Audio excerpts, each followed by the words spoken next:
সত্যম শিবম সুন্দরম, সত্যম শিবম সুন্দরম। হ্যাঁ বন্ধুরা, শ্রাবণ মাস মানে হচ্ছে শিবের মাস।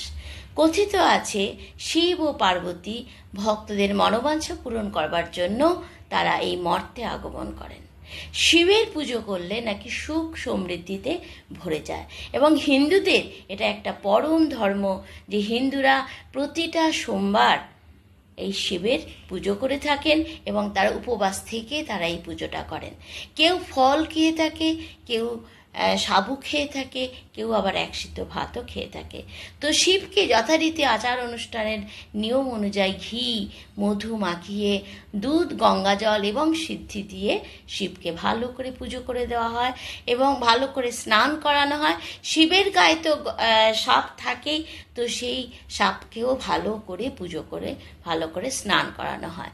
এইভাবে শিবকে স্নান করিয়ে তাকে ফুল বেলপাতা দিয়ে একটা আমাদের যে কাটা ফল আছে সেই দিয়ে শিবকে পুজো করা হয়। শিবের পুজো করা মানে হচ্ছে সত্যের পুজো করা। তো বলা হয় সত্যম শিবম সুন্দরম। সত্যম শিবম সুন্দরম মানে যাহা সত্য তাহাই চিরন্তন, তাহাই সুন্দর। তো বন্ধুরা, সত্যের পুজো করো, সত্যকে ধরে রাখো, সত্যের পথ অনুসরণ করো, তাহলে সমাজটা আরও সুন্দর।